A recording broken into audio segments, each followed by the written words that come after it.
Satanás y los demonios.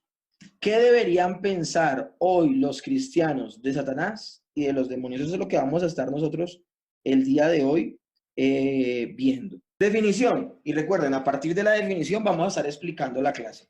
Los demonios son ángeles malignos que pecaron contra Dios y que ahora continuamente hacen el mal en el mundo. La primera parte que nosotros vamos a estar evaluando acerca de estos ángeles caídos es el origen de los demonios. La definición es una definición muy sencilla. Los demonios son ángeles malignos que pecaron contra Dios y que ahora continuamente hacen el mal en el mundo. Pero bueno, propiamente, ¿cuál fue el origen de los demonios? Génesis 1:31 dice, y vio Dios todo lo que había hecho, y aquí que era bueno en gran manera. Y fue la tarde y la mañana el día sexto. Entonces estamos hablando acá de que hasta el día sexto todo era bueno en gran manera. Todo lo creado fue hecho bueno en gran manera. Esta semana tuve la oportunidad de ver un video de John MacArthur, del pastor John MacArthur, a quien admiro mucho, de quien he aprendido mucho, pero decía algunas cosas de las cuales yo difería un poco, porque él hablaba de que los ángeles eran seres creados antes de la creación. En la creación ya, en la creación de los 7 días que aparece en Génesis, basándose en un texto que es un texto de Job, donde habla de que estuvieron presentes en la creación de todas las cosas. Entonces, pues me llamaba poderosamente la atención esta postura en la que no estoy de acuerdo, porque precisamente la semana pasada enseñábamos y me ratifico en esa posición porque lo que veo que emerge de las escrituras es todo lo contrario. Me mantengo en esa posición de que los ángeles fueron creados con el resto de la creación. Y fueron creados con el resto de la creación y hasta ese momento, hasta el día sexto, donde dice Génesis 1:31, todo era bueno en gran manera. Es decir, estamos hablando de que aún, escúchenme bien, no se hablaba de pecado. Pero Génesis 3:15, 3 del 1 al 5, habla de Satanás tentando. Habla de la serpiente tentando a Eva y se asocia esa serpiente con Satanás. De hecho, uno de los nombres de Satanás es la serpiente antigua, Satanás el diablo. Entonces, ¿cuánto tiempo pasó entre el día sexto y cuando entra en escena Satanás, ya caído, tentando al hombre? ¿Cuánto tiempo pasó? Pues no podemos dar de pronto una respuesta específica, no podemos, son de esas cosas que la Biblia las habla de manera no explícita, sino que las habla de manera implícita. Entonces no podemos hablar de un tiempo, pero sí podemos hablar que sucedió entre el día 6 y capítulo 3, donde habla de que ya él entra y ya es un demonio y ya es un ángel caído. El Nuevo Testamento habla de esto. Segunda de Pedro 2:4 dice, porque si Dios no perdonó a los ángeles que pecaron, sino arrojándolos al infierno, los entregó a prisiones de oscuridad para ser reservados para el juicio. Y Judas también, 1, en el verso 6 dice, y a los ángeles que no guardaron su dignidad, sino que abandonaron su propia morada, los ha guardado bajo oscuridad en prisiones eternas para el juicio del gran día. Y aquí se responde una pregunta que me hacía alguien la semana pasada acerca de, bueno, si están presos quiere decir que ya fueron juzgados. No, acá en el texto podemos ver que están en un estado de limitación de su libertad, pero que están aguardando precisamente el juicio final. Estos dos textos ya los hablamos la semana pasada. Tuvimos que tocarlos de manera indirecta, pero hoy los vamos a tocar de manera directa. Entonces estamos hablando en primera instancia que pasó un tiempo entre que la creación fue perfecta y entre la entrada de Satanás y él como serpiente tentando al ser humano. ¿Cuánto tiempo fue ese? Pues no lo podemos asegurar, no podemos decir cuántos años, cuántos meses, no podemos hablar de eso. Lo que sí podemos decir es que cayeron. Ahora, ¿cuál fue el pecado que los llevó a ellos a caer? ¿Cuál fue el pecado que los llevó a ellos? Según las escrituras. Porque déjenme ser claros aquí y hacer un alto en el camino. Muchas posturas se han hablado acerca de la caída de Satanás. muchas posturas se han hablado acerca de cuál fue el pecado de Satanás, cuántos ángeles se llevó. Y lo que vamos a hacer hoy en esta clase es que vamos a ser ortodoxos en la manera de interpretar lo que dicen las escrituras. Nada del pensamiento que vamos a tener acerca de este tema va a salir o emerger de lo que han dicho una y otra vez muchas personas, sino que el pensamiento de lo que vamos a ver acerca de Satanás y los demonios va a emerger de las escrituras, no de lo que parezca o de lo que han ingresado algunos. Y aquí yo tengo que hacer un alto en el camino. Más adelante hablaré con más detalle de esto. Pero hay una postura al interior de la teología que se llama la postura o la teología de la brecha, donde habla de que hubo una creación anterior a la creación que tenemos al día de hoy. Y que en esa creación anterior, el Señor creó los ángeles. Pero que en esa creación anterior, entre esa creación anterior y la creación que ahora vemos, hubo una caída que desordenó todas las cosas y por eso el Señor tuvo que volver a crear. Y esa segunda creación es la que relata Génesis 1 desde el verso 2. Yo les había explicado esto cuando hablamos de Génesis. Les había explicado esto cuando hablamos de la creación en particular. Les hablaba de Génesis 1.1, donde dice que el Señor, en el principio Dios creó los cielos y la tierra. Y supuestamente ese texto habla de que hay orden. Pero en el segundo verso de Génesis 1, y la tierra estaba desordenada y vacía, y el Espíritu de Dios se paseaba por la faz del abismo. Estamos hablando de que los que tienen la teología de la brecha piensan que entre el verso 1 de Génesis 1 y el verso 2 del mismo capítulo, el capítulo 1, ellos asumen que fue la caída de Satanás. Toman textos como yo vi caer a Satanás del cielo como un rayo y lo suman a esto de que al parecer el verso 1 de Génesis dice que todo está en orden y el verso 2 está todo en desorden y ellos asumen, y digo ¿por qué asumen? Porque la escritura no lo dice.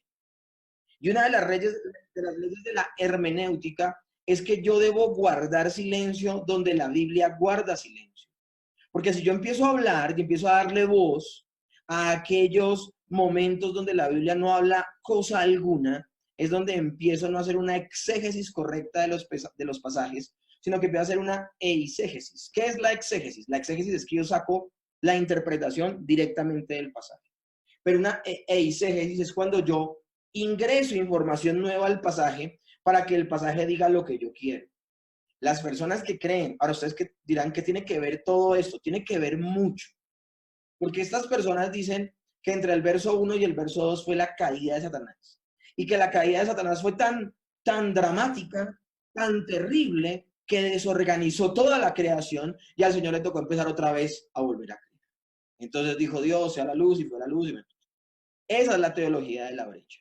Y en la teología de la brecha se está hablando entonces en primera instancia de que los ángeles son anteriores a la creación. Y segundo, que Satanás cayó y desorganizó todas las cosas. Pues entonces nosotros vamos a ver el día de hoy, no fábulas, no fantasías, no vamos a leer entre líneas, ni tampoco vamos a ingresar información en los textos, sino que vamos a tener una interpretación muy conservadora y una interpretación muy objetiva de cada uno de los pasajes. Ahora, esto que les acabo de contar no solamente ocurre con la creación de los ángeles o la caída de Satanás, sino que también ocurre en muchos aspectos de Satanás. Lo podíamos ver la semana pasada cuando hablábamos de los ángeles, cuando hablábamos de que si tenían cuerpo o no tenían cuerpo. Hay personas que han seguido hablándome y han seguido preguntándome acerca del mismo tema porque no quedaron como muy contentos con la interpretación que se les daba. Pero es el mismo Señor Jesús en cuanto a los ángeles que nos habla de que son seres espirituales, no físicos. Ahora que en algunos momentos de la historia o en algunos momentos de la revelación progresiva de las Escrituras se les haya otorgado un cuerpo para manifestarse de alguna manera, claro que sí. Que fueron visibles, claro que sí. Pero de ahí a que ellos, esa sea su ontología, que de ahí a que ellos, por favor los micrófonos apáguenlos, pero de ahí a que su naturaleza sea física, dista mucho de la Escritura. La misma Escritura habla de los ángeles como seres espirituales. Y por eso les ponía el ejemplo de la semana pasada donde les decía que si Dios había tomado forma física, y todos ustedes me decían que sí, son las teofanías. Pero yo también les preguntaba, ¿pero Dios tiene un cuerpo? Y ustedes a mí me respondían, no, no tiene un cuerpo. De hecho, las características de Dios es que es espiritual y es invisible. En los atributos de Dios vimos su invisibilidad y vimos su espiritualidad. Y hablábamos de que a Dios no lo ha visto jamás nadie. Y que sí, tiene las propiedades de tomar forma física que se llaman teofanías, pero eso no quiere decir que Él tenga un cuerpo físico. Pues lo mismo sucede con los ángeles en su ontología. Los ángeles, ya sean caídos, o sean los ángeles que están en estado de gracia, son seres espirituales a los cuales en su ontología, en su forma, en su ser, no se les otorgó un cuerpo. Que puedan tomar forma material en algunos momentos, sí, pero no quiere decir que ese sea su naturaleza. Su naturaleza es solamente espiritual. Mientras que lo vamos a ver en la próxima materia, que nuestra próxima materia es doctrina del hombre o antropología cristiana, nos vamos a dar cuenta que el ser humano tiene dos dimensiones, que es una dimensión física y una dimensión espiritual. Algunas personas pueden hablar de que el hombre tiene ontológicamente dos partes, una parte física y una parte espiritual, o una parte material y una parte inmaterial. Yo soy de los que creo que tanto la parte material y la parte espiritual del hombre conforman solo un ser, porque Dios conformó al hombre para que viviera siempre unida su parte material y su parte espiritual. Y lo categórico que fue la separación de la parte material e inmaterial del hombre, ¿saben cómo se le llama? Se le llama la muerte.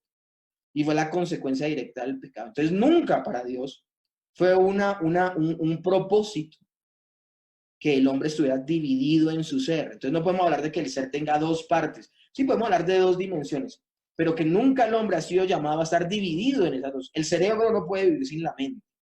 El corazón no late sin el alma. Entonces, ese tipo de cosas son bien importantes.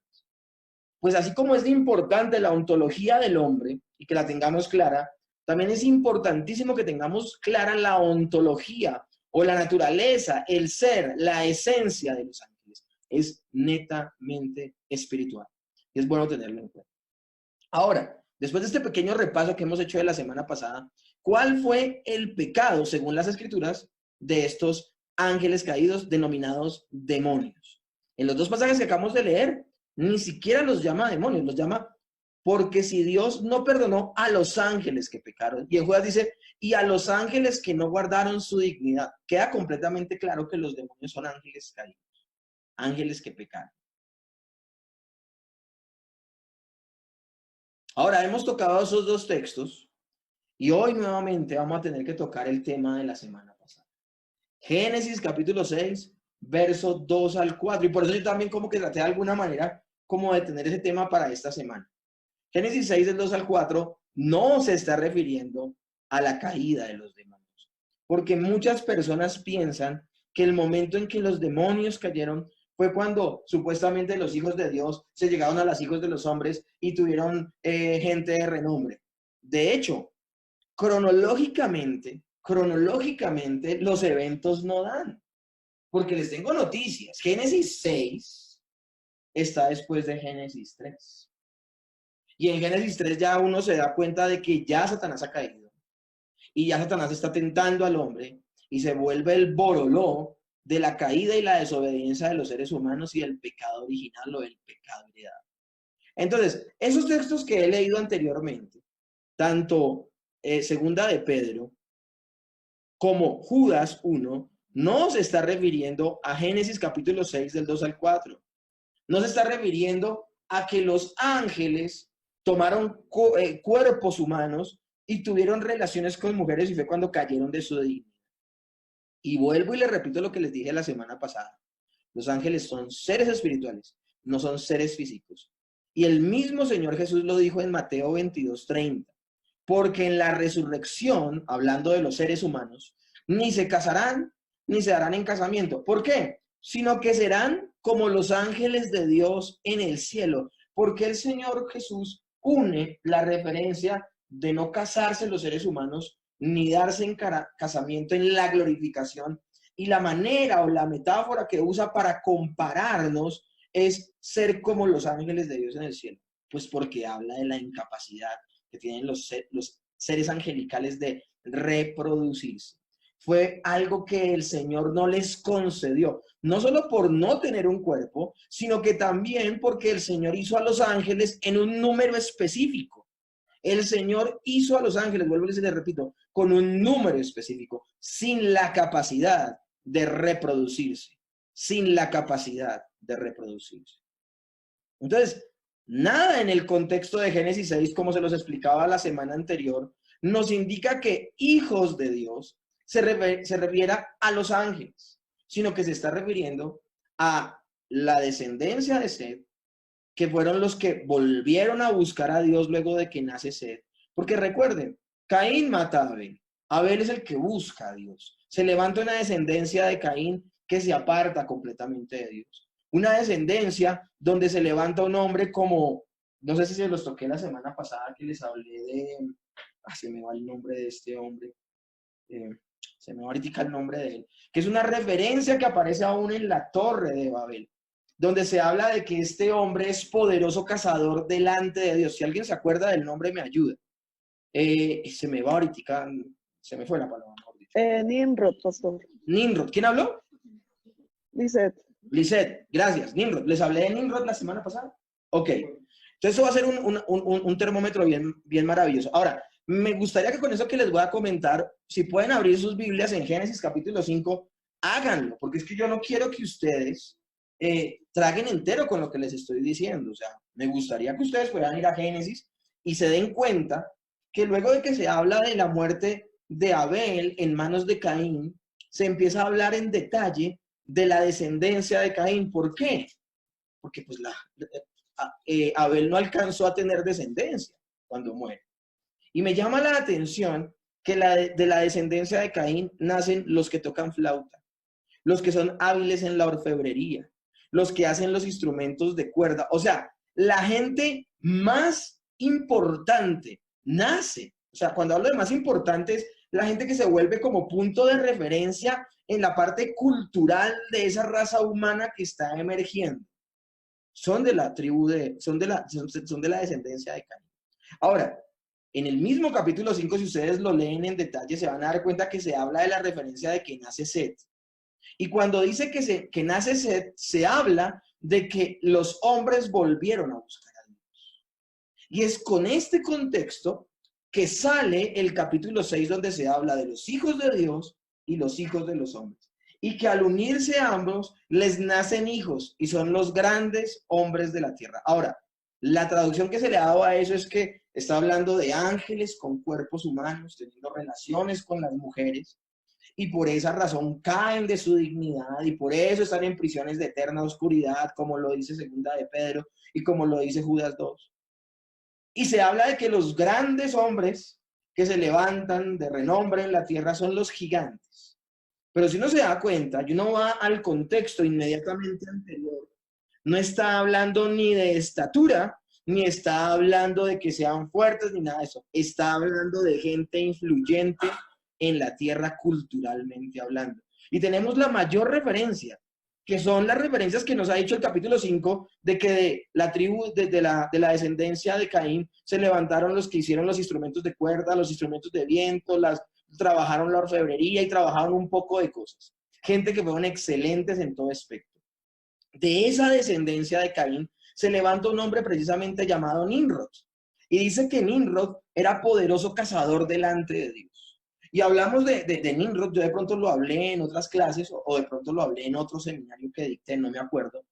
Pero me llama poderosamente la atención que cuando hablamos de Nimrod y hablamos de que era poderoso cazador delante de Dios, que también ustedes lo pueden leer en la descendencia de Caín, me llama la atención y sobre todo se va a hablar de Nimrod ni siquiera en estos textos inmediatos del diluvio universal.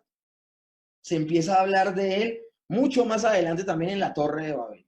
Y me llama la atención que se hace referencia a este hombre de que él quiere, escúchenme bien, bueno, se destaca más bien porque es poderoso cazador delante de Dios. Y uno dice, hombre, el hombre cazaba, le llevaba animales a su comunidad. No, no está hablando de eso, estaba hablando de un hombre. Si uno va a las traducciones como más literales de lo que está diciendo la Escritura, poderoso cazador delante de Jehová significa poderoso cazador de Jehová.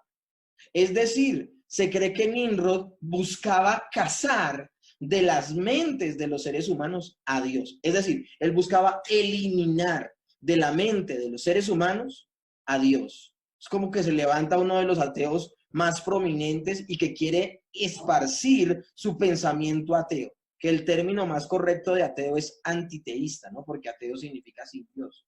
Y si ya hemos visto las clases de soberanía y las clases de providencia, nos hemos dado cuenta que nada sucede en el universo sin Dios. Entonces, el término más bien de estas personas que quieren eliminar a Dios de sus vidas no es ateo, sino antiteísta. Ateo es aquel que vive sin Dios. Y ninguna criatura puede vivir sin su creador. Entonces, el término no es ateo, es antiteísta. Es un ser en contra de Dios. Entonces, esa sería mejor la manera de hablar.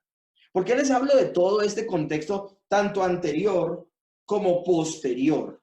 Porque estoy hablándoles de Génesis 5, la descendencia de Caín, y luego les estoy hablando de Nimrod, que ya aparece como en el capítulo 11, donde hablamos de la Torre de Babel. Porque estoy hablándoles del anterior y lo posterior.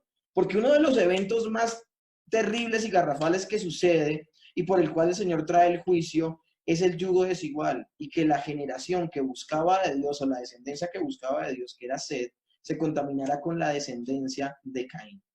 Lo mismo vemos en la Torre de Babel. Vemos cómo todos los seres humanos se ponen de acuerdo para construir una torre y que esa torre los lleve al cielo. Es decir, el hombre estaba buscando un camino de llegar a la trascendencia sin Dios. Y en los dos eventos, en uno de ellos el Señor trae el diluvio universal y en otro trae las lenguas que confunden a los seres humanos y les impiden nuevamente estar todos unidos en un deseo impío como llegar a los cielos sin Dios. Entonces estamos hablando de que todo el parámetro que estamos viendo en Génesis, en estos capítulos, en estos 4 o 5 capítulos, nos está hablando es de descendencia de seres humanos. Como por qué el Señor de manera arbitraria va a empezar a hablar de seres espirituales, cuando el centro de Génesis es el hombre como la imagen de Dios y cómo poco a poco, de manera inexorable, se va apartando de esa imagen. Por esa razón, nosotros tenemos que tener cuidado. Nada en el contexto de Génesis 6 nos indica que los hijos de Dios se refieran a los ángeles. Es mucho más probable que la frase hijos de Dios se refiera a las personas que invocaban el nombre de Dios. Génesis 4:26 dice, y a Set también le nació un hijo y llamó su nombre Enos. Entonces los hombres comenzaron a invocar el nombre de Jehová. Miren el contexto inmediatamente anterior de Génesis 6. Génesis 4:26. Y se une que la descendencia de Set empieza a buscar a Dios. A ellos son los que se les denomina hijos de Dios. Génesis 5 habla del linaje de Set. Génesis 6 habla que viendo los hijos de Dios, que las hijas de los hombres eran hermosas, tomaron para sí mujeres escogiendo entre todas. Entonces, en Génesis, Set es la descendencia que busca de Dios, mientras que Caín es la descendencia que vive al margen de Dios y vive solamente como centro, teniendo al ser humano. Ahora, ya que estamos dejando completamente claro que este texto no está hablando de la caída de Satanás y los demonios, entonces, ¿cuál texto nos habla de la caída de Satanás y los demonios? Pues voy a tocarles un texto que puede ser una referencia posible a la caída de Satanás, porque la Biblia no es clara en decirnos que sea Satanás y su caída, sino que la comparación que hacemos suena como tan maravillosamente explicada que uno dice, hombre, acá está hablando más que de un rey, está hablando más que de una persona o de un soberano, está hablando de alguien mucho más, pero es una referencia posible porque es implícita, no es explícita. Isaías 14, el conocidísimo pasaje, desde el verso 12 hasta el 15, miren. ¿Cómo caíste del cielo, oh lucero, hijo de la mañana?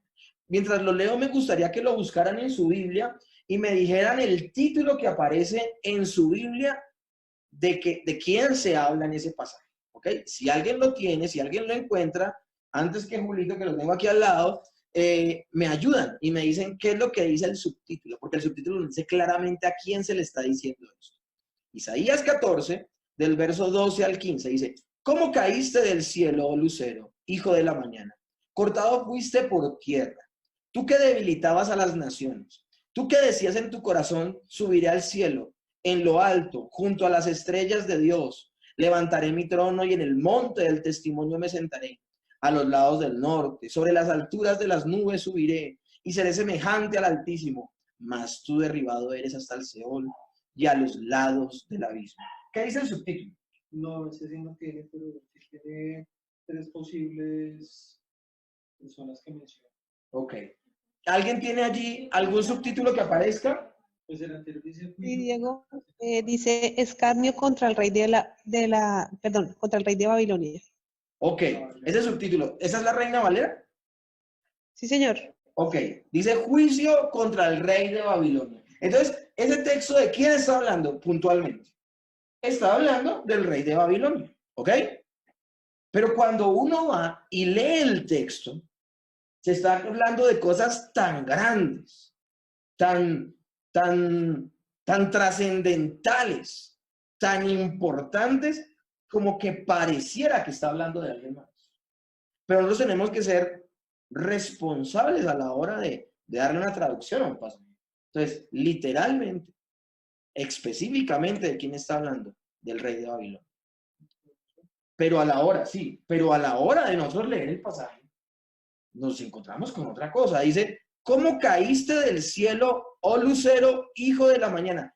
Nunca en ninguno de los textos que hemos visto de Primera y Segunda de Reyes, de Primera y Segunda de Crónicas, en ninguna parte de los libros de Isaías o de Ezequiel, que son los profetas cercanos, por ejemplo, Isaías es un profeta cercano a la deportación, o Ezequiel, que es un profeta que ya vivió cerca de la deportación, ni siquiera Jeremías, que profetizó de Babilonia. Estamos hablando de que se les haya dicho de alguna manera así. Ahora, aquí ni siquiera se está hablando de Nabucodonosor, porque es que este juicio de Babilonia no es un juicio en la época de la deportación, porque en la época de la deportación, en donde Babilonia se lleva al pueblo de Dios a vivir con, y bueno, no a todos, solamente a la gente muy importante, a los pobres los dejaron morir, los mataron.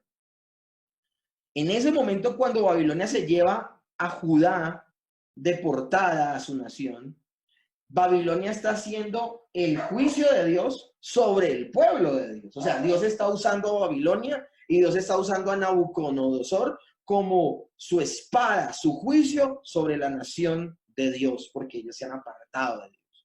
Entonces, esto que estamos hablando en Isaías 14 está hablando de un futuro juicio sobre el rey de Babilonia, que una vez fue usado por Dios, pero posteriormente va a ser juzgado por su propio pecado. Y vamos a podernos dar cuenta que vemos aquí características aún de Nabucodonosor y de reyes posteriores que hubo, que fueron solamente, creo que fue Belsasar, fue el único que le siguió a Nabucodonosor. Nabucodonosor fue el que brilló en su reinado, luego sigue su hijo Belsasar, y dice que en ese momento, no me acuerdo si es Belsasar, no, es otra persona, ahorita no me acuerdo, no me atrevo, no quiero decir cosas que no son. Su hijo toma el reino, el que mientras él tuvo 7 años de locura, y posterior a eso, recuerden que vienen los medos y los persas y toman a Babilonia. Y luego viene otra nación y toma a los que tomaron a Babilonia. Porque cada persona que vivió este tiempo de la deportación, los 70 años no fueron un gobierno de Babilonia, fueron gobiernos de Babilonia, medos y persas. Toda esta explicación se las estoy dando porque todo esto nosotros tenemos que hilar a la hora de darle una interpretación a las escrituras. Todo esto tenemos que nosotros hilar a la hora de poder darle una correcta interpretación a las escrituras. Puntualmente Dios está hablando del juicio sobre el rey de Babilonia. Un hombre que Dios usó como juicio contra la nación de Israel, en este caso contra el reino de Judá, que fueron los que se fueron deportados con Babilonia, con los babilónicos. Pero miren cómo es Dios. Al mismo instrumento de justicia también lo juzga, porque también Babilonia pecó contra Dios. Pero a la hora de ver el texto, ¿cómo caíste del cielo, lucero de la mañana? Cortado fuiste por tierra, tú que debilitabas a las naciones, tú que decías en tu corazón, subiré al cielo en lo alto de las estrellas de Dios, levantaré mi trono y en el monte del testimonio me sentaré. A los lados del monte, sobre las alturas de las nubes subiré y seré semejante al Altísimo, mas tú derribado eres hasta el Seol, hasta los lados del abismo. Pues como que aquí no podemos dar como una conjetura, porque nosotros vemos, si nos acordamos de Nabucodonosor, vemos a un Nabucodonosor arrepentido de haberse llenado de soberbia, luego de que se vuelve como una bestia y finalmente levanta sus ojos al cielo y dice de pecado. No sabemos si más adelante él o su hijo se vuelven a ensoberbecer, si vuelven a llenarse de orgullo, de arrogancia, que es lo más posible, porque eso es a lo que se inclina el corazón del hombre cuando Dios no está en el centro de todas las cosas que motivan al hombre. Pero sí vemos en este pasaje que se está hablando de alguien más, de alguien más. No hay necesidad de soportarse en un texto que no habla directamente de Satanás para decir que su caída se debió al orgullo. Nosotros podemos hilar mucho acerca de Isaías 14 y podemos llegar a la conclusión, quiso ser como Dios, se enorgulleció. Pero bueno, ahí hilaríamos muy delgado. No hay necesidad de eso. ¿Saben por qué? Porque aún en la misma escritura hay pasajes que hablan de que la caída de Satanás se suscitó por su orgullo. Primera de Timoteo 3:6 nos habla al respecto. Dice, cuando se está hablando de escoger personas que hagan parte del gobierno al interior de la iglesia, escoger a un anciano, escoger a un pastor, bueno, alguien que presida en la iglesia, aún a un diácono, poner a una persona en un lugar de autoridad, el apóstol Pablo le está recomendando a Timoteo de que no escoja a cualquier persona, ni mucho menos a una persona nueva en la fe. Ese es el término neófito. No un neófito, no sea que envaneciéndose caiga en la condenación del diablo. Y hay otro pasaje, el mismo pasaje leyéndolo en la Nueva Versión Internacional nos da un poco más de luz. No debe ser un recién convertido, no sea que se vuelva presuntuoso y caiga en la misma condenación en la que cayó el diablo. Por inspiración divina, el apóstol Pablo está diciendo que el diablo cayó por su ¿qué? Por su orgullo. Y que hay que guardar a la gente al interior de la iglesia que le sirva a Dios, y tenemos que esperar un tiempo prudente para poder contar con ellos, que maduren en la fe, en su carácter para servirle a Dios, no sea que siendo muy nuevitos y muy inmaduros en la fe, caigan en la condenación del diablo, que fue el orgullo, la soberbia, la presunción, y que pues pequen gravemente contra Dios y contra la misma iglesia, contra el mismo cuerpo de Cristo. Ahora, vamos a ver otra parte interesante, y es Satanás como líder de los demonios. Satanás en hebreo es adversario. Job, en el capítulo 1, en el verso 6, dice así. De hecho, por este pasaje, es que de manera rápida y de pronto un poco imprudente y de pronto un poco irresponsable, es que se piensa que en Génesis capítulo 6, cuando habla de hijos de Dios, se está refiriendo a los ángeles. Porque en el capítulo 1 de Job se le llama así a los ángeles. Un día vinieron a presentarse delante de Jehová los hijos de Dios, una referencia que se le da en ese momento, sí, a los ángeles, entre los cuales vino también Satanás.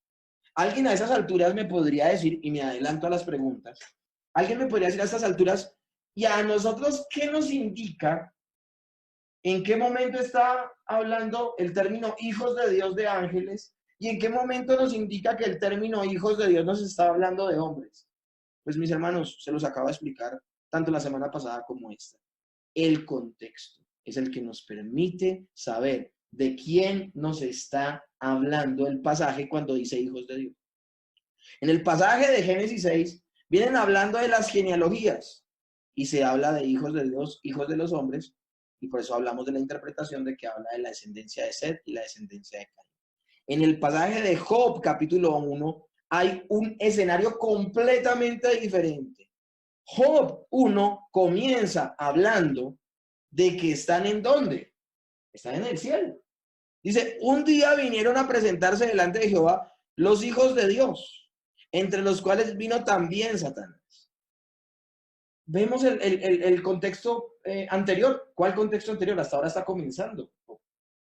Y está hablando de un escenario espiritual donde está Dios y donde están seres espirituales adorando. Ahora, Primera de Crónicas 21:1 también nos habla de esto. Dice, pero Satanás se levantó contra Israel e incitó a David a que hiciese censo de Israel. Entonces me llama la atención, escúchenme bien, me llama la atención, quiero que miremos acá el artículo. Me llama la atención que en este pasaje de Job está hablando que entre los hijos de Dios también se presentó Satanás. Yo les pregunto algo. ¿Está hablando este pasaje que Satanás es hijo de Dios? Solo menciona eso como un título. Por eso, pero entonces el pasaje está hablando de que un día vinieron a presentarse delante de Jehová los hijos de Dios, entre los cuales vino también Satanás.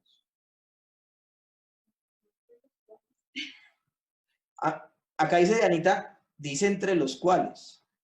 A mí me llama la atención, más allá de entre los cuales, me llama la atención el también. Porque el también está diciendo como uno se coló. Yo he escuchado que Dios le daba, que él tenía juicios o reuniones en el cielo y que él autorizaba que Satanás entrara dentro de los juicios. Lo que pasa es que en este pasaje está hablando de que, de alguna manera, y si quieren vayamos al pasaje, para no hilar tan delgado, vayamos a Job capítulo 1. Hoy la clase va a estar un poco más habladita, charladita, y va a ser bien especial. Me gustaría que leyéramos Job capítulo 1 completo, para que tuviésemos el escenario completo. Si quieren, permítanme, yo los leo. Dice así.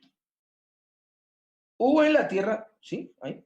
Bueno, está acá hablando de toda la descripción de Job.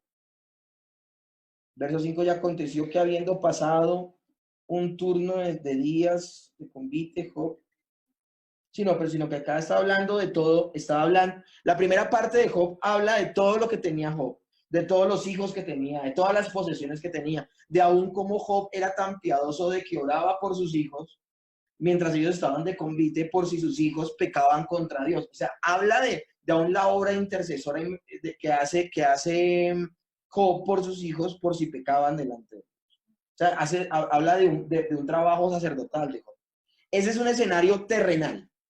Pero luego, en el verso 6, que es el que estamos leyendo, dice, un día vinieron a presentarse delante de Jehová los hijos de Dios, entre los cuales vino también Satanás. O sea, cambia el escenario. O sea, quiero que ustedes imaginen una película donde están mostrando la tierra. Y desde el verso 6 ya no muestran la tierra, sino muestran los cielos.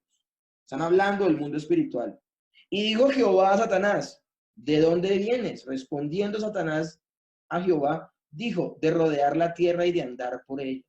Y Jehová dijo a Satanás, ¿no has considerado a mi siervo Job, que no hay otro como él en la tierra, varón perfecto y recto, temeroso delante de Dios y apartado del mal? Entonces, el pasaje nos deja ver que no es que estén considerando a Satanás un hijo de Dios, sino que en medio de esa convocatoria, en medio de esa congregación, Satanás se metió.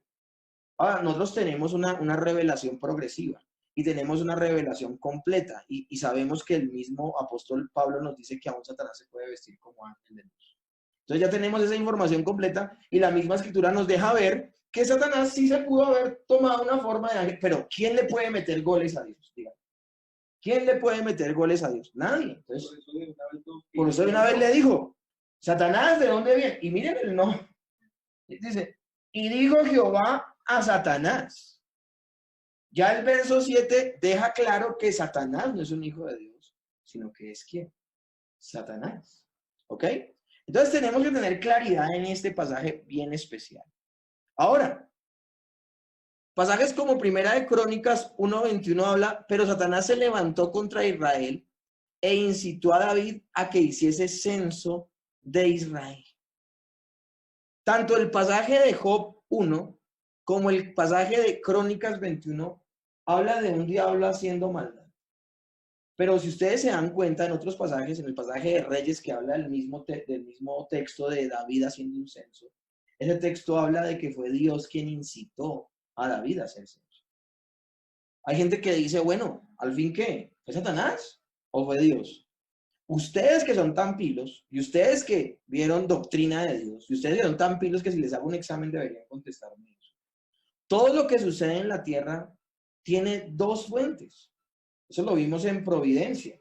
¿Cuáles son las dos fuentes? ¿Cuáles son las dos razones por las cuales viene todo evento en la tierra? ¿Cuáles son las dos causas de las que vienen cada situación que sucede en la tierra. Hay una causa que Primaria. primaria. ¿Y quién es la causa primaria? Creo que es Vilma la que está hablando. Es Dios, Dieguito, y la secundaria es el hombre, ¿Es la creación o la criatura? ¿Cierto? la criatura. Ok, hablemos de la creación o la criatura, porque acuérdense que todo lo que sucede, algunas cosas suceden por los seres morales y otras cosas suceden es por la creación, y a veces la creación inanimada. Por ejemplo, llovió hoy, cayó un aguacero, se inundó Bogotá y 3 barrios salieron afectados, 2 personas murieron. ¿Eso quién lo causó? Lo causó la lluvia, fue la causa secundaria, pero ¿quién fue la causa primaria? Dios. Entonces, eso es lo que estamos viendo aquí. Estamos viendo que si Crónicas exalta de que fue Satanás el que instó a David a hacer el censo, Crónicas ¿en qué está enfocando su atención? ¿En la causa qué? En la causa secundaria. Y si Reyes habla de que quien incitó a David a hacer el censo fue Dios, está Reyes enfatizando en cuál causa. Primaria. En la primaria. Si ven que la Biblia no se contradice, lo que pasa es que muchas veces leemos los pasajes sin tener en cuenta estas leyes de la hermenéutica. Y yo hoy me estoy desgastando aquí, y esto parece más una clase de bibliología que una clase de doctrina de Dios, para que interpretemos bien los pasajes, para que le demos correcta interpretación. Y que si hay personas todavía con el sabor allí como que todavía no, sigo pensando que los hijos de Dios eran los ángeles caídos, pues como que tengamos en cuenta y prestemos atención. Me llama la atención que dice Satanás como líder de los demonios. Podemos entonces estar hablando de que él tiene una jerarquía superior sobre los demonios. Zacarías 3:1 nos deja ver completamente claro la jerarquía de Satanás. O sea, el papel predominante que tiene Satanás por encima del resto de los demonios.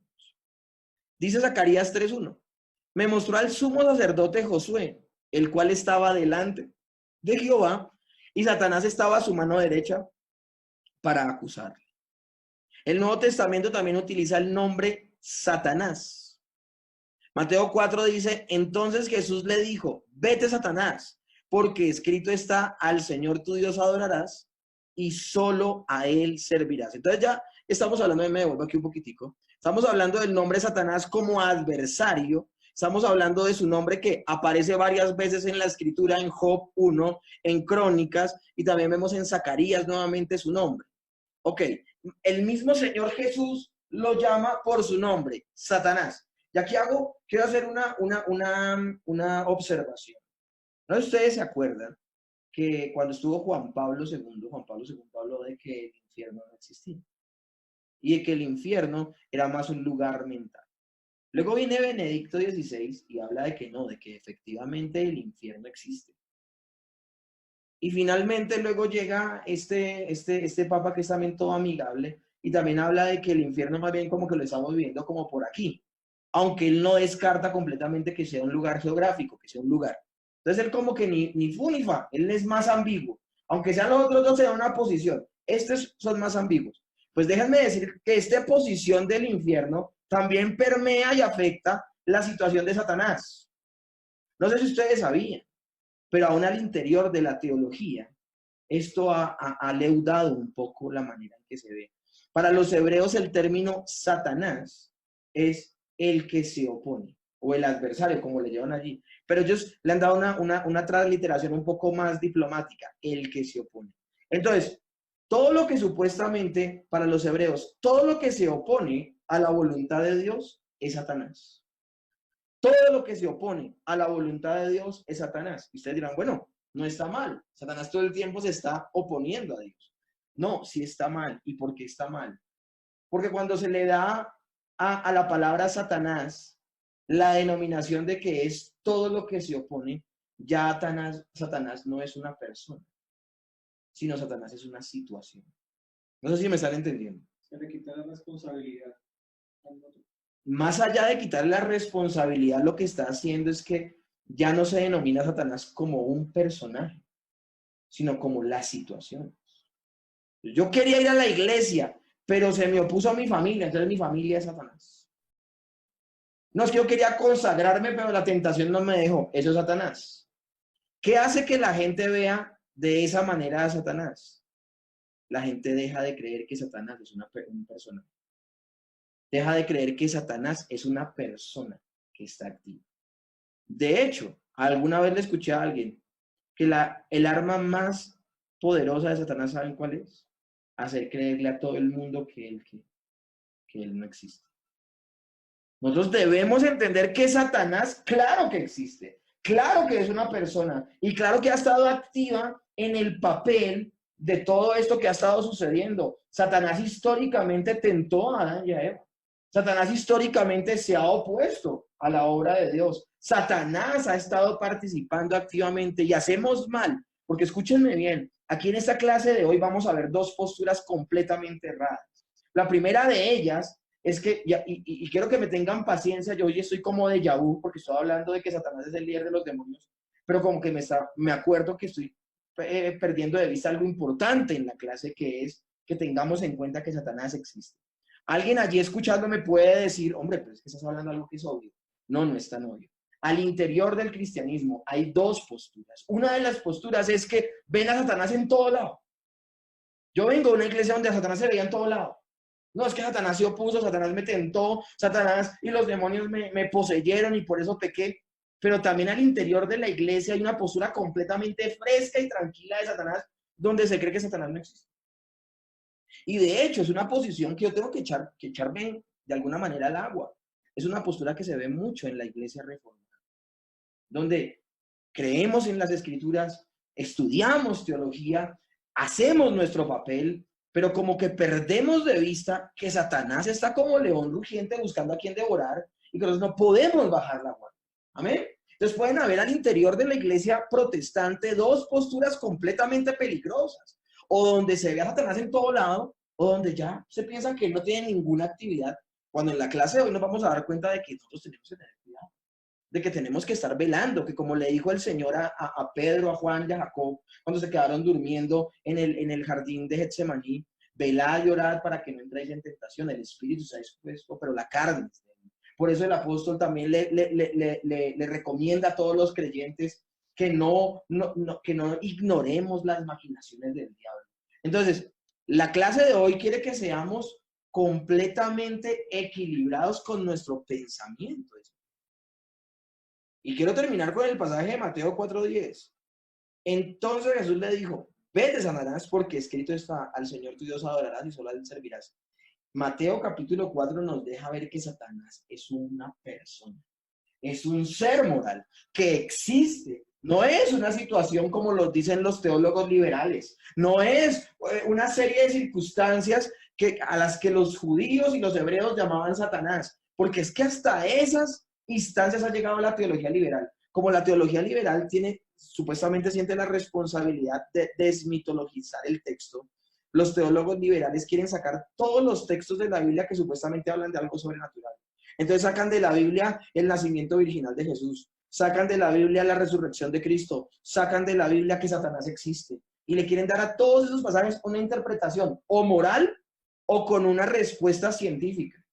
Y eso es descuartizar la Biblia, porque la Biblia habla de muchos pasajes donde se hablan de cosas que sobrenaturales. Entonces de pronto ustedes se van a encontrar con personas que les van a decir a ustedes, personas que se denominan cristianas, personas que se denominan creyentes, que te van a decir, no, Satanás no existe.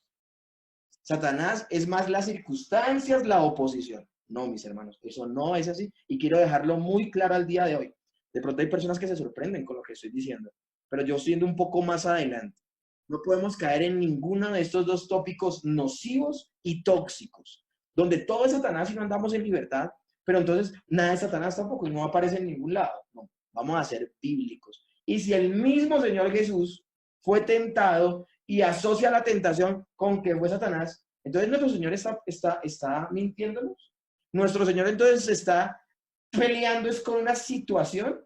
¿Fue el Señor Jesús citándole textos bíblicos a una situación? No, él estuvo con Satanás en el desierto y le está citando a Satanás. De hecho, les tengo esta es una perla. Una situación le está citando textos bíblicos a Jesús.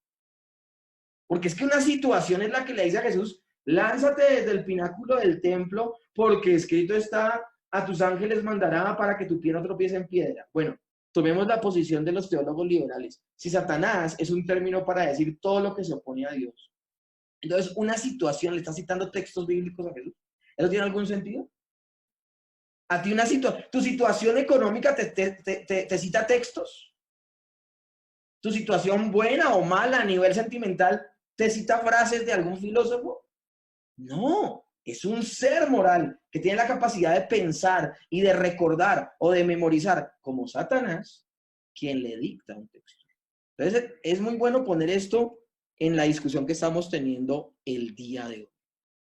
Otros nombres dados a Satanás. Mateo 4:1 habla del diablo, tentado por el diablo. Segunda de Corintios 11:3 habla, pero temo que como la serpiente con astucia engañó a Eva, y estaba hablando de que el apóstol Pablo estaba hablando de que de alguna manera los sentidos espirituales sean engañados de los creyentes verdaderos de la iglesia de Corinto.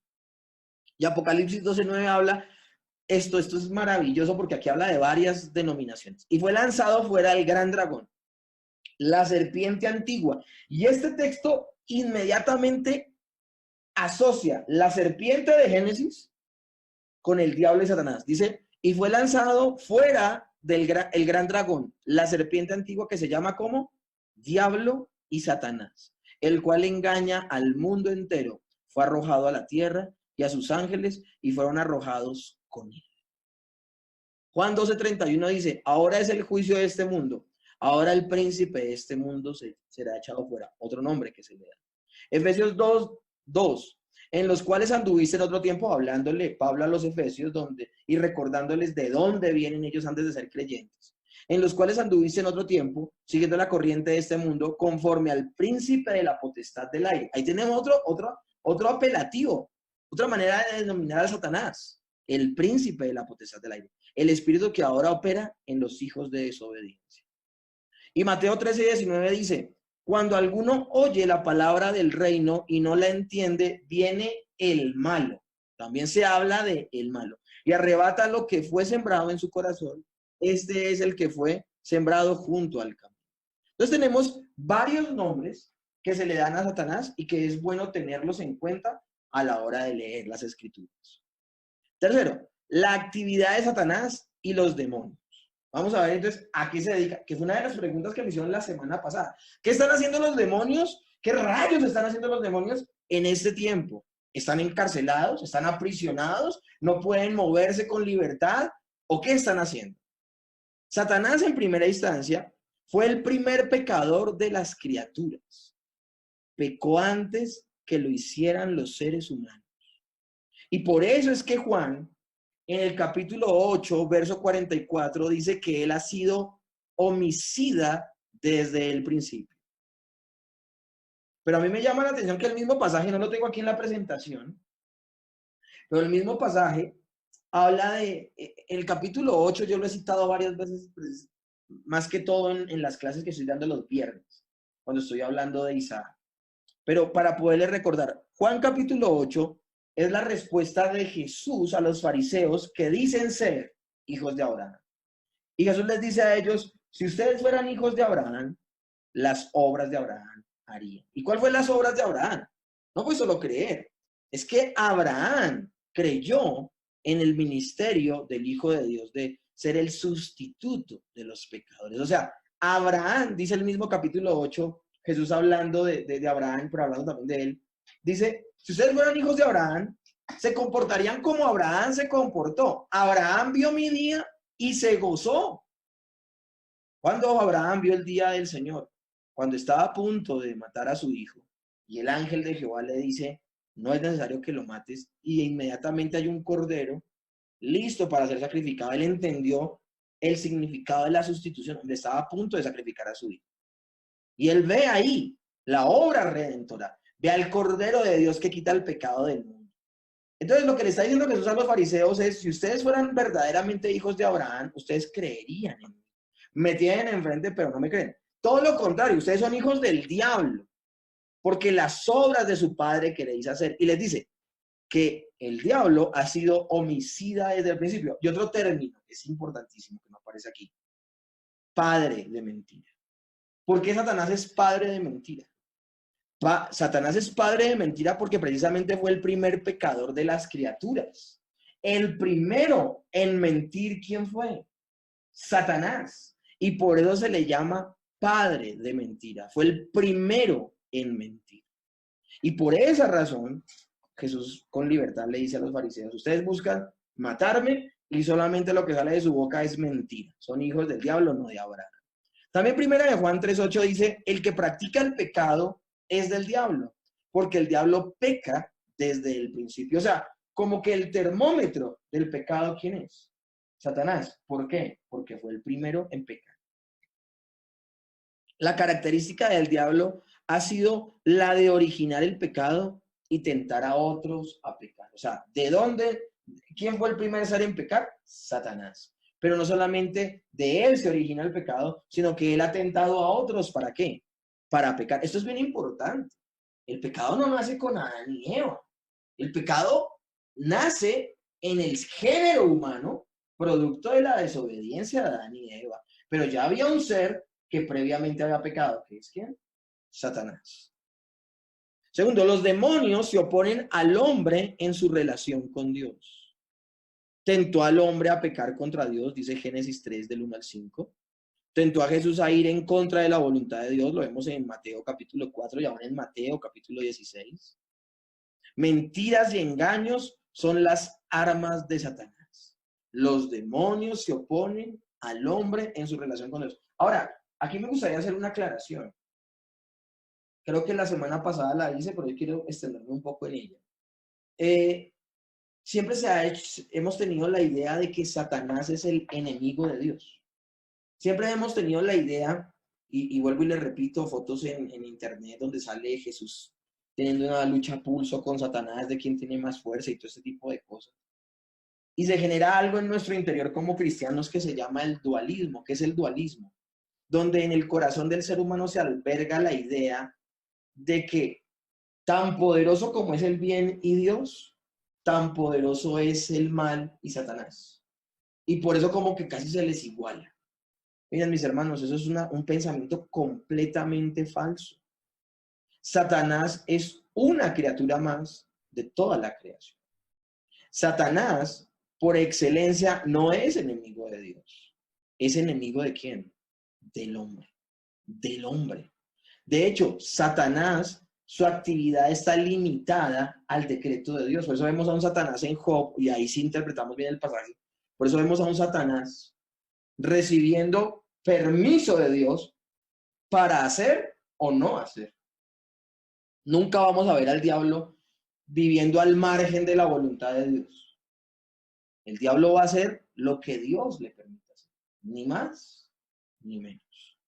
Entonces, por esa razón debemos entender, los demonios, al igual que Satanás, se oponen al hombre en su relación con Dios. ¿Qué está buscando los demonios? ¿Los demonios están buscando que los seres humanos se consagren?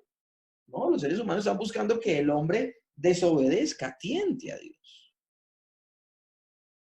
Segunda de Corintios 4, del 3 al 4 dice, pero si nuestro evangelio está, y esta es una de las señales de cómo los demonios se mueven para evitar que la gente se somete a Dios. Segunda de Corintios 4, del 3 al 4, pero si nuestro evangelio está aún encubierto, entre los que se pierden está encubierto, en los cuales el Dios de este siglo cegó el entendimiento de los incrédulos, para que no les resplandezca la luz del evangelio de la gloria de Cristo, el cual es la imagen de Dios. Cualquier actividad destructiva que lleve a las personas a alejarse a Dios y a destruirse a sí mismas procede de Satanás y de los demonios.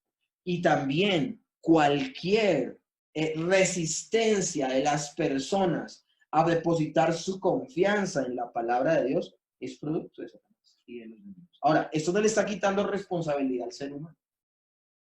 Pero el ser humano, si está ciego ante la verdad de las Escrituras, ¿es por qué? Porque está muerto espiritualmente. ¿Y está muerto espiritual por qué? Producto de su pecado. Pero también es importante entender que Satanás se está oponiendo activamente a que el evangelio sea predicado. Ahora, esto tengo que ser completamente responsable de lo que estoy diciendo. Y quiero citarlo con la parábola del sembrador. La parábola del sembrador, el sembrador sale a sembrar y la semilla cae en 4 terrenos distintos. Solo un terreno es fértil, solo un terreno es óptimo para que nazca la semilla y dé fruto al 30, al 60, al 100%. Nosotros que entendemos la elección y entendemos que es Dios quien despierta el corazón del hombre, es Dios quien le da vida al hombre para abrazar la palabra, entendemos que si ese terreno fue fértil, fue porque Dios le dio ¿qué? A ese terreno. Le dio vida para dar fruto, ¿ok? Pero el resto de terrenos hablan de que la confianza les llega hasta cierto punto o en algún momento ni tienen en cuenta la palabra o a veces la presión de las circunstancias les llevan a renunciar a la fe. Todas estas circunstancias sí son presionadas por Satanás, ¿ok? Todas esas circunstancias. Personas completamente cerradas que no quieren escuchar para nada y en absoluto de la palabra, como personas que con mucha alegría reciben la palabra, pero son tan inmaduras que con la misma alegría que la abrazan también la abandonan, o como las personas que la abrazan y caminan por un tiempo en las cosas de Dios, pero finalmente desisten por las presiones del mundo y todo eso. Ahí se está moviendo Satanás. Ahora, yo no quiero ser injusto y mucho menos herético con esta clase. El hecho de que yo esté mostrando por las escrituras que el enemigo activamente se está oponiendo al evangelio, no quiere decir que yo vaya a dejar de decir una verdad.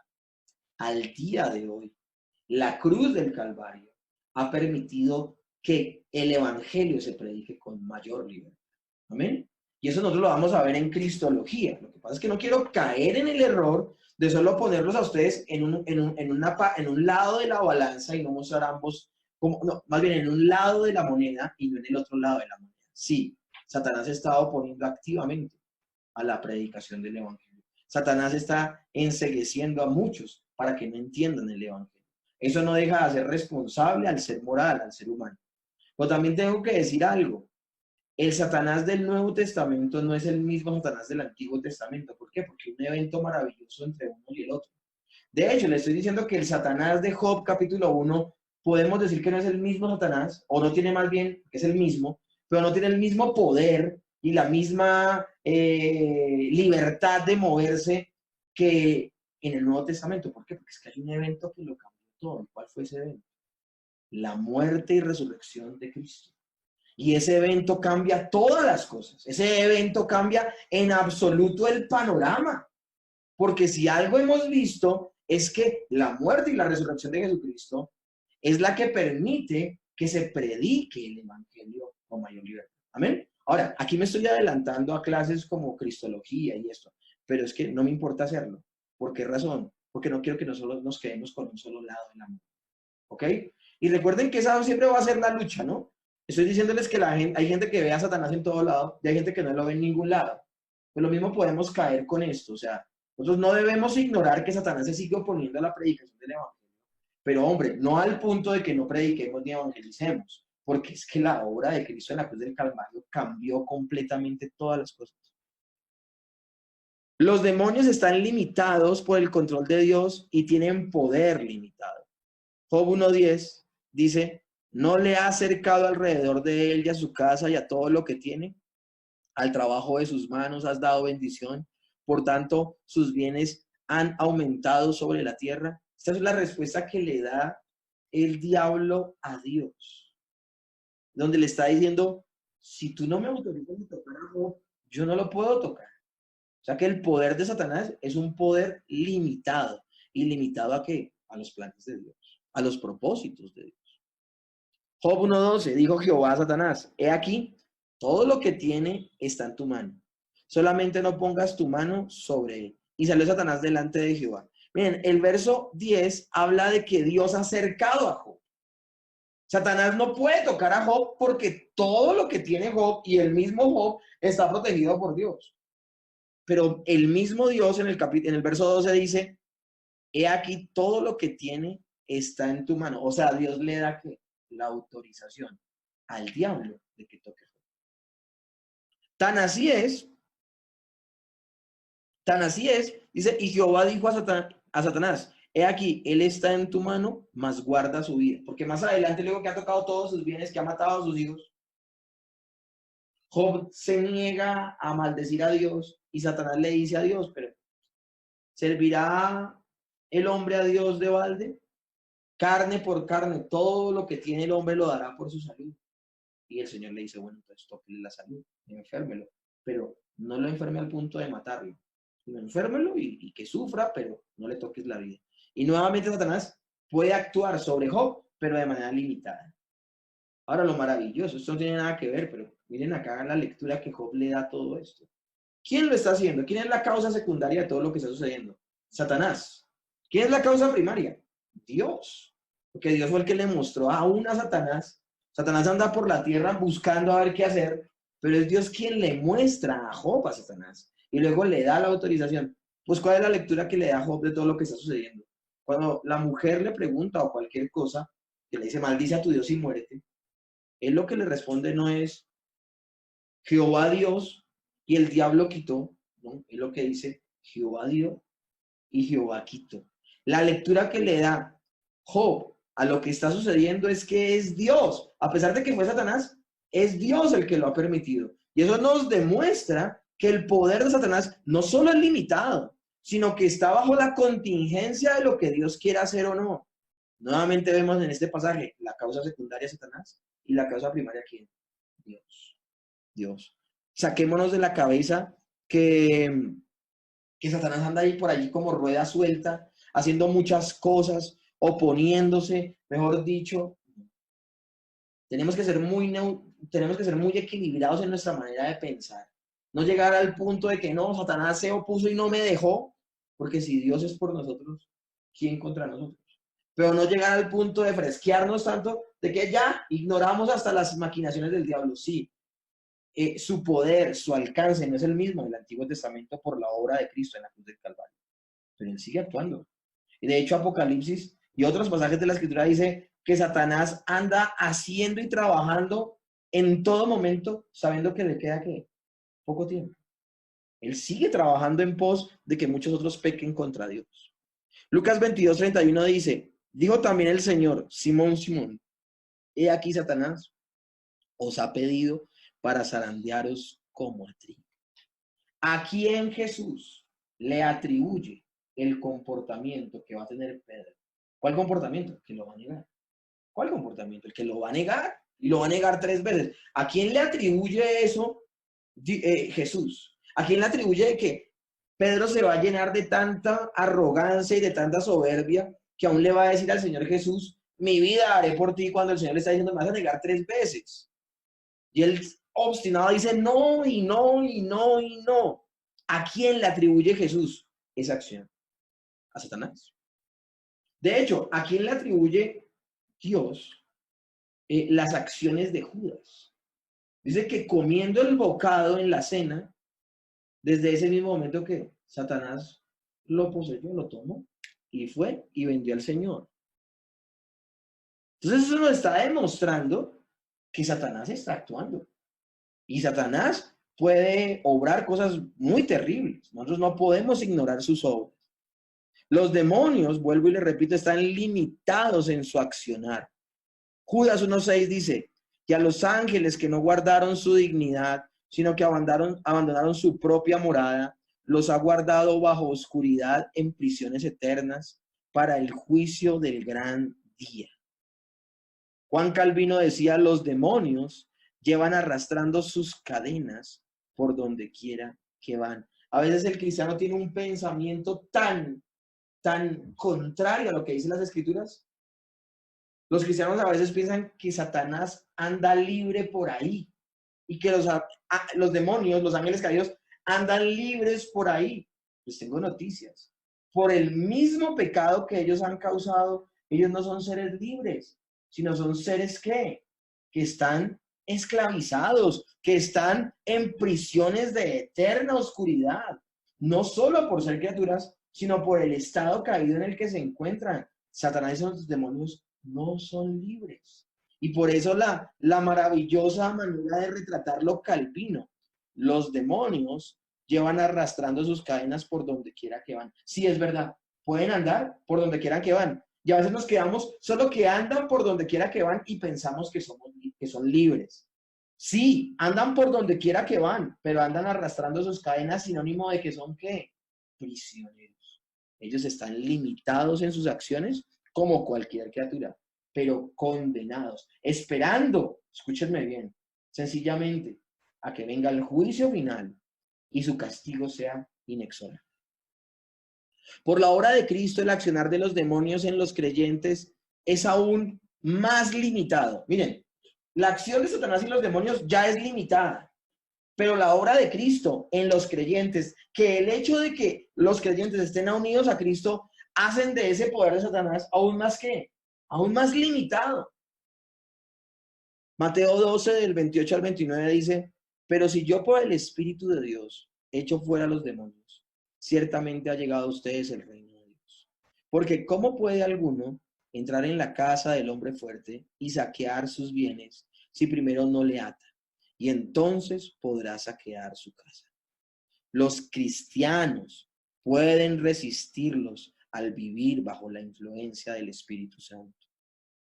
Santiago 4:7 dice, sométanse pues a Dios, resistid al diablo y él huirá a vosotros. Huirá de vosotros o huirá de ustedes. La carta a Santiago, ¿a quién está siendo dirigida? Pregunto yo. La carta de Santiago, ¿a quién está siendo dirigida? No me hablen de una región en particular, hablo en general. ¿Santiago a quién le está escribiendo? Y la iglesia está compuesta por creyentes. O sea que el creyente, en la medida que se somete a Dios, puede resistir ¿a quién? Al diablo. Y en ese mismo orden de ideas, el diablo puede que, tiene más bien que huir de nosotros. Miren, mis hermanos, ese cuentico de la guerra espiritual, ese cuentico de la liberación, ese cuentico de cristianos poseídos por demonios, no tienen ningún asidero espiritual. No tienen ningún respaldo escritural. Si una persona verdaderamente nació de nuevo, el Espíritu Santo habita en su ser de manera que permanente. Lo hemos nombrado aquí N cantidad de veces. Yo les pregunto, ¿la Escritura dice que en un mismo ser puede habitar el Espíritu Santo y los demonios? ¿Qué comunión tiene la luz con las tinieblas? Dice la palabra.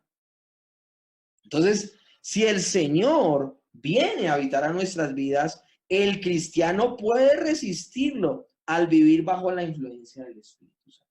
Ahora, les pregunto, ¿un cristiano no puede ser poseído por los demonios? Pues les pregunto, ¿un cristiano puede pecar? ¿Y por qué un cristiano peca? El término que estamos leyendo aquí es, al vivir bajo la influencia del Espíritu Santo, puede resistir.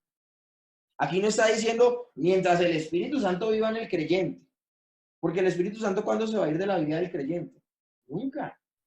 De hecho, la palabra de Dios dice que la promesa, las arras de que seremos glorificados, es la presencia del Espíritu Santo permanente en nuestra vida. El Espíritu Santo nunca se va a ir. Pero acá lo estamos leyendo y estamos diciendo que los cristianos pueden resistir al diablo no solamente por el hecho de que el Espíritu Santo habite dentro de ellos, no. El creyente debe andar bajo la influencia del Espíritu Santo, que fueron términos que les enseñé, si no estoy mal, la semana pasada o la antepasada. Que les dije que era diferente estar llenos del Espíritu Santo a andar en el Espíritu, no sé si se acuerdan. Estar llenos del Espíritu Santo es nacer de nuevo, pero andar en el Espíritu es ¿qué? Haberle dado el control de nuestra vida aquí, al Espíritu Santo. Entonces nosotros debemos tener en cuenta esto.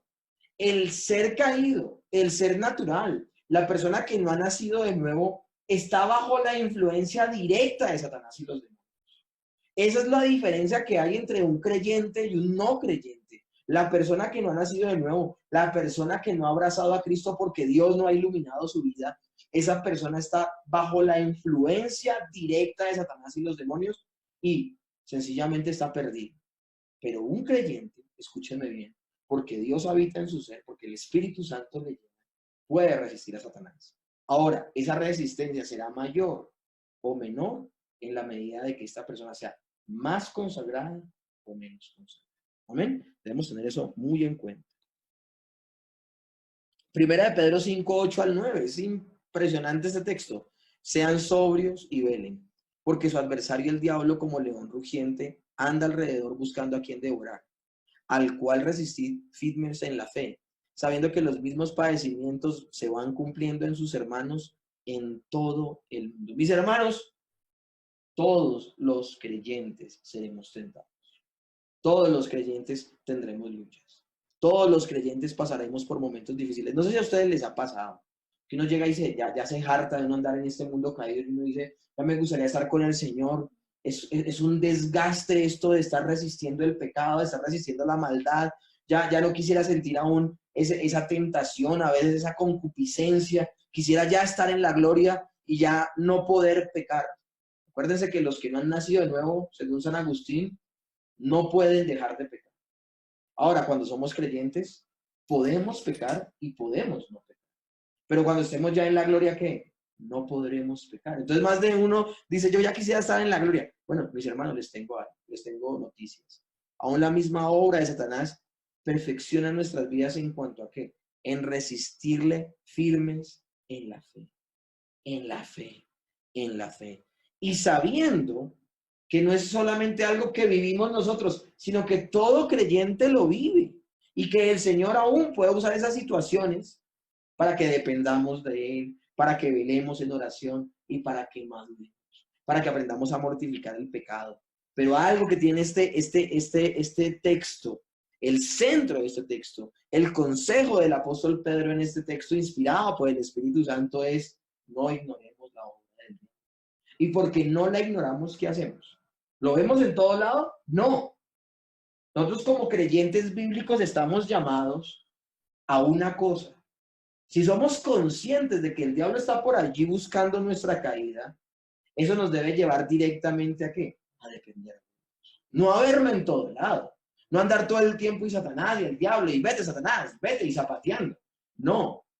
El acto consciente de entender que él anda en todo momento buscando nuestra caída nos debe llevar a un solo lugar, a la presencia de Dios y a depender de Él.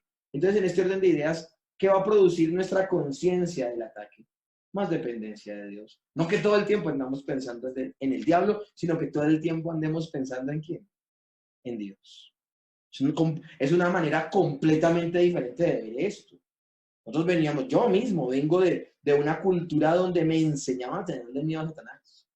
Y literalmente lo veía en todo lado, lo veía en el trabajo, lo veía en la universidad, lo veía en mi esposa, lo veía en mi suegra, sobre todo en mi suegra la veía, o sea, terrible. En todo lado veía a Satanás.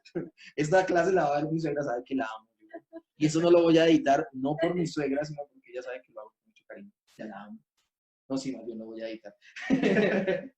Pero a lo que me refiero es que todo el tiempo nos estaban diciendo que Satanás, Satanás, Satanás. No. Un cristiano maduro, su conciencia de que Satanás existe, solo lo lleva a un lado, a depender de Dios, a depender, a orar, a vivir en santidad, a guardarse en la fe. ¿Cuál es nuestra relación con los demonios? ¿Están hoy los demonios activos en el mundo? La visión naturalista lo niega, es lo que le estoy hablando. Satanás no existe, es un mito, o sea, no existe, no está por allí. La teología liberal de la que les hablaba ahorita, miren lo que decía R. Bultmann. Eran mitos antiguos. El mensaje del Nuevo Testamento tiene que ser desmitologizado para ser recibido por las personas modernas y científicas. Los teólogos liberales pensaban que el hombre del siglo XX, claro, es que vino la revolución industrial, este pensamiento es una consecuencia de que el hombre moderno en el siglo XIX y XX ve hacia atrás y ve el Renacimiento. Y ve los grandes descubrimientos, ve cómo desde el siglo XIX al siglo XX, en los primeros años, el hombre empieza que hizo el automóvil, que la máquina a vapor, que la imprenta, y empieza a haber un poco de descubrimientos, están eclipsados por lo que hizo Miguel Ángel, por lo que hizo Leonardo da Vinci, y empiezan a ver que el hombre es demasiado inteligente para creer que un hombre nació de una virgen. El hombre es demasiado inteligente para poder creer que un hombre se levantó de la tumba al tercer día. Y ellos siguen creyendo en Jesús, pero en un Jesús que es ejemplo de moral y de vida, más no el Hijo de Dios, más no Dios mismo. Entonces, en ese orden de ideas, en la necesidad que ellos tienen, el teólogo liberal coge la Biblia y no ve, no ve que la Biblia entera es la palabra de Dios, sino que ellos ven que en la Biblia está la palabra de Dios. Ellos tienen que leer muy cuidadosamente y saber qué es Biblia y qué no es Biblia. Eso se llama desmitologizar el texto. Entonces Sodoma y Gomorra no existió, la Torre de Babel no existió, el diluvio universal no existió, el hombre no viene del barro. O sea, la teología liberal fue una de las cosas más terribles que pasó a la teología. Y entre las cosas que ellos ven como un mito son los demonios. Ellos no ven a los espíritus, a los ángeles caídos, a los espíritus del mal, a los demonios, no los ven como seres reales, los ven como ¿qué? Como metáforas, como mitos que hay en la Biblia para enseñar algo más de moral. Por eso se sienten en la obligación de desmitologizar el texto. Dice Paul Tillich, demonios es la influencia poderosa y a veces maligna de organizaciones y estructuras en nuestra sociedad actual, gobiernos perversos y corporaciones poderosas, pero no seres personales. Paul Tillich también es liberal y él llega un poquito más lejos. Él dice, sí, los demonios son corporaciones, movimientos, estructuras, influencias, pero no seres personales. ¿Sí ven lo que les nombraba ahorita con Satanás, aún con los demonios? Miren cómo se puede volver de sutil y poder decir que en una situación o en corporaciones, empresas, movimientos, estilos de vida, es eso, el que se opone, el adversario. Pueden ser los demonios, pero no son seres personales. Pues están completamente equivocados. Los demonios son seres personales. Son seres que andan, son seres reales. La Biblia nos habla de otra realidad completamente diferente a la que nos presenta la teología liberal. Ahora, no debemos excusarnos en los demonios por nuestros pecados. Y eso que acabo de decirles, que Satanás está evitando que la gente crea el evangelio, que Satanás está evitando que la gente se consagre, que Satanás está como león rugiente buscando devorarse a las personas, tentarlas y llevarlas a que nunca se consagren a Dios. Entonces, lo más fácil que puede suceder con esta explicación que di anteriormente es que la gente se confiese y dice, ah, no, yo quería, pero Satanás se opuso. Pues no, no debemos excusarnos en los demonios por nuestros pecados. El énfasis del Nuevo Testamento es a que el creyente debe esforzarse en vivir una vida en santidad y vencer la tendencia pecaminosa de nuestro ser. Hay algo que se llama el remanente de pecado que hay aún en nuestras vidas. Personas se pueden excusar y empezar a salir con excusas todas chistosas donde dicen, no, de verdad yo quería. Y de hecho es una de las promulgaciones más populares al interior de la iglesia contemporánea. La gente ya no va a la iglesia a arrepentirse, la iglesia va a ser liberada. Ya no se habla del pecado de adulterio, sino se habla del demonio. Hace como 6 meses vi un video que me dio mucha risa donde sale un señor, parecía, no sé, no quiero estigmatizar, pero tenía una pintica muy chistosa y el hombre diciendo que lo estaba atacando el espíritu de la pereza y que lo perdonaran en el trabajo. ¿No ustedes vieron ese video? Que lo perdonaran en el trabajo porque ese espíritu lo tenía y que no lo había dejado ir a trabajar hoy y que lo más posible es que estaba tan endemoniado que ni mañana ni toda la semana iba a trabajar porque el demonio de la pereza la toma. Yo me reí con ese video, pero luego yo caí en cuenta y yo fui así por 15 años. Por 15 años me efectuaron supuestamente liberaciones, porque es que ya no era uno, era el espíritu de adulterio, el espíritu de pereza, el espíritu de pornografía, el espíritu de robo. En ese orden de ideas, ¿quién se hace responsable de sus pecados? Primera de Corintios 10:13 dice, no les ha sobrevenido, hablándole Pablo a los creyentes, ya aquí no a los incrédulos, a los creyentes. No les ha sobrevenido ninguna tentación que no sea humana, pero fiel es Dios que no nos dejará ser tentados más de lo que podemos resistir, sino que dará también juntamente con la tentación la salida para que puedan soportar.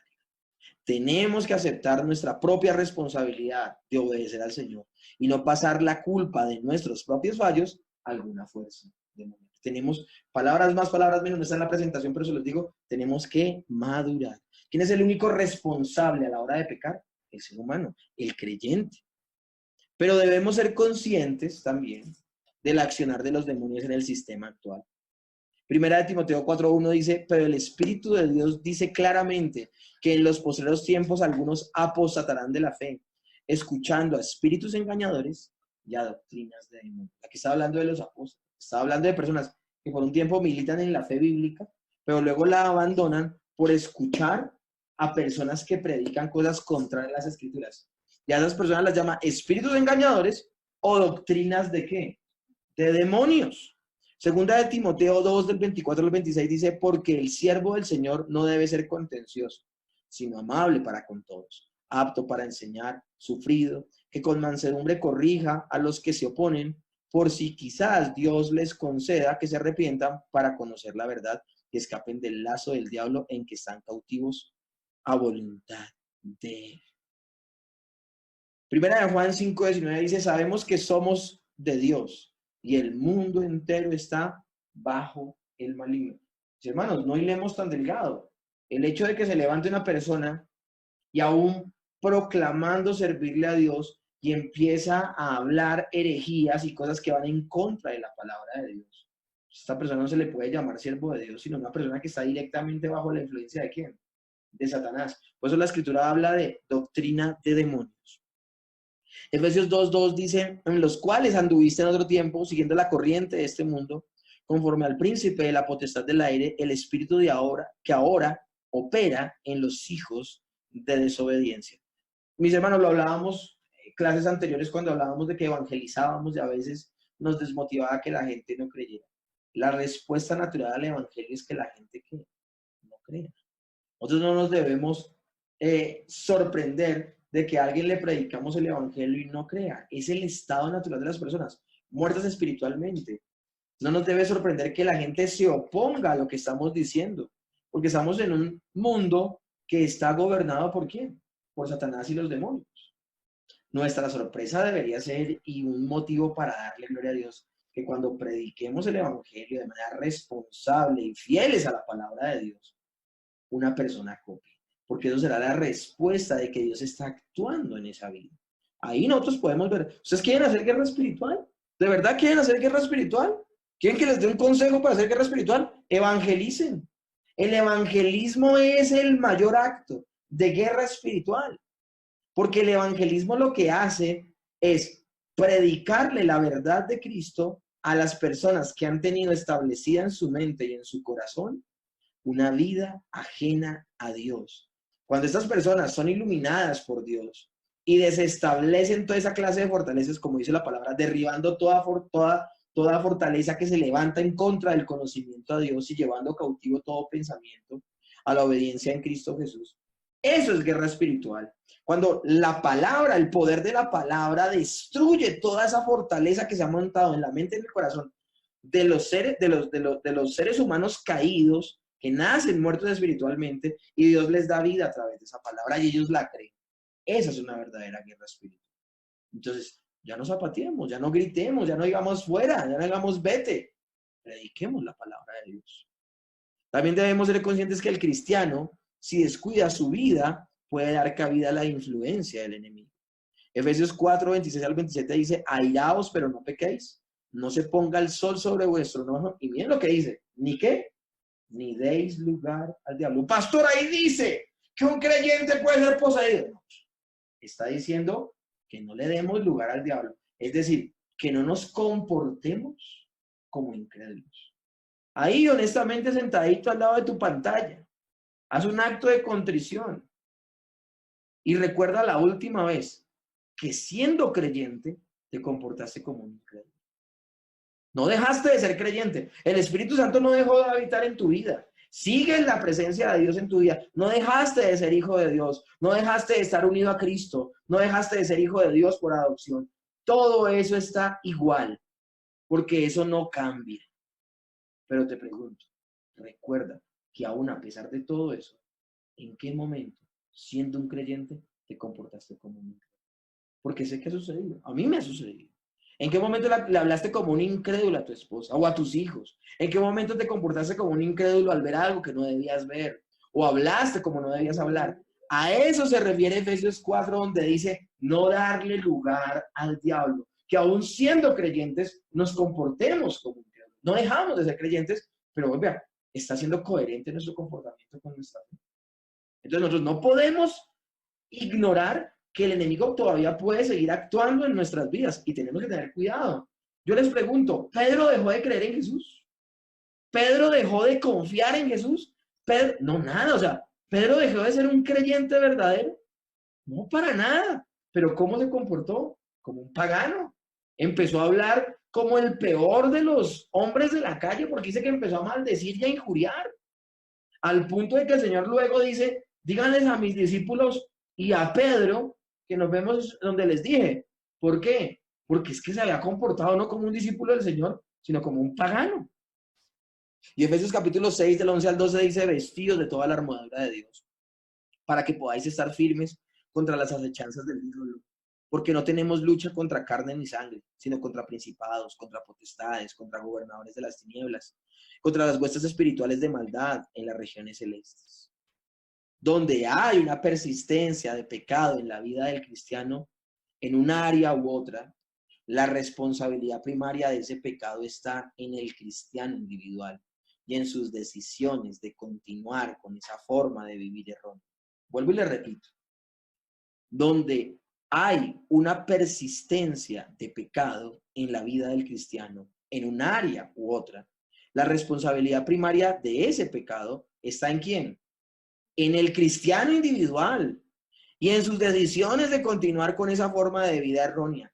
Es allí donde nosotros podemos hablar de que una de las maneras de vivir en santidad es la mortificación del pecado. Yo debo mortificar mi pecado. Ustedes entienden el término mortificación, es fastidiarlo, es incomodarlo, es si ustedes pueden tener una forma gráfica de retratarlo, yo debo pullar el pecado en mi vida para que se vaya de mí. No debo darle las garantías de abrirle la puerta y decirle pase y siéntese aquí. No, el cristiano debe mortificar su pecado. ¿Cómo? Hombre, yo tengo debilidades con lo que veo. ¿Qué hago viendo televisión hasta altas horas de la noche, cambiando el canal, sabiendo que puede pasar una escena nada que ver por ahí? Tengo que tener cuidado con eso. Tengo que tener cuidado. Si yo sé que mi problema es la ira, o sea, hombre, yo tengo que tener cuidado a la hora de hablarle a X o a Y persona. Eso es la mortificación del pecado. Nosotros no podemos endosar la responsabilidad de nuestros actos a que fue un demonio, y menos siendo cristianos. Miren esto tan acá tan terrible. Ya se los expliqué. Un cristiano no puede ser poseído por un demonio.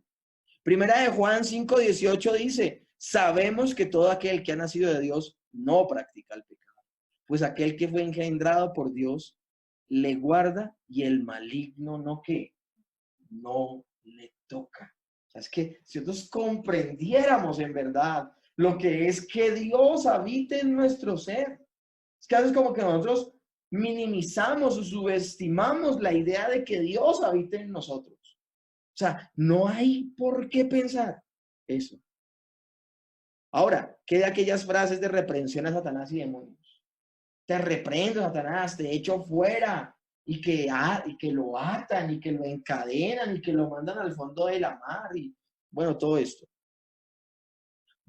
La explicación que les voy a dar es leerles un texto bíblico. Esa es la explicación que les voy a dar. Y ustedes me dirán, ¿qué tan sabio fue de nuestra parte en algún momento de nuestras vidas hacerlo? ¿O qué tan sabio es que hay personas al día de hoy que lo hagan? Judas 1 del 8 al 10. No obstante, de la misma manera también, estos soñadores mancillan la carne, rechazan la autoridad y blasfeman de las potestades superiores. Pero cuando el arca, miren, está Judas, toda la carta Judas habla de los falsos maestros.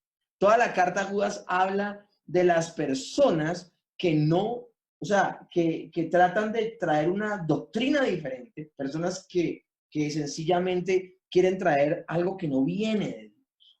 Y miren las características de estas personas. Dice, no obstante, de la misma manera también estos soñadores, ¿de quién? De los que ha venido hablando, mancillan la carne, rechazan la autoridad y blasfeman de las potestades superiores. Miren, estas personas que no pertenecen a Dios, no solamente pecan contra su cuerpo, no solo rechazan la autoridad de Dios, sino que también blasfeman de las potestades superiores. En este caso, ¿de quién va a hablar? De Satanás.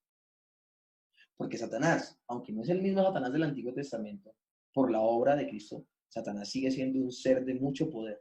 ¿Ok? Y miren lo que dice la Escritura. Pero cuando el arcángel Miguel, hace 8 días hablamos de que si había un ser espiritual con autoridad, ¿era quién? Era Miguel. Que hablábamos de que en categorías o en jerarquía angelical, la más alta era quién? El arcángel. Miren cómo actúa Miguel al lado de Satanás.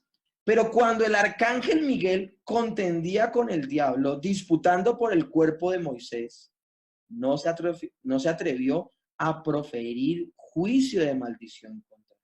Miren, ni siquiera el arcángel Miguel se para y le dice algo a Satanás. Sencillamente no es su asunto, o sea, él no le va a decir absolutamente nada.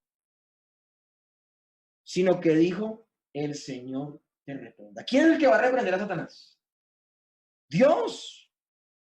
Pero ahora volviendo a estos de los que vienen, estos soñadores, estos que mancillan la carne, estos que rechazan la autoridad, estos que blasfeman las potestades superiores, dice, pero estos blasfeman de cuantas cosas no conocen. Miren, cada vez que yo reprendí supuestamente a Satanás haciendo guerra espiritual durante 14 años, yo era un insensato que no sabía lo que hacía y les aseguro que en verdad nunca lo reprendí.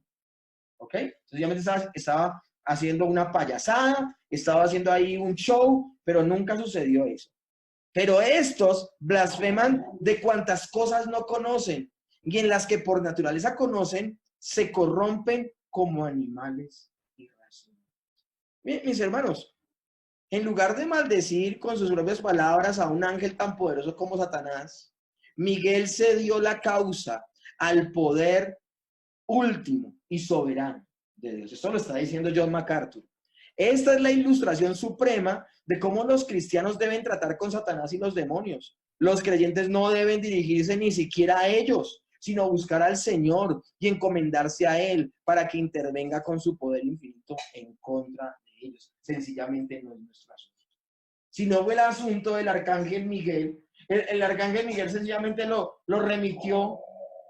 El conducto regular, mis hermanos, si podemos hablar de una guerra espiritual, el conducto regular es que quien reprenda a Satanás y a los demonios, Dios. Eso no nos compete a nosotros.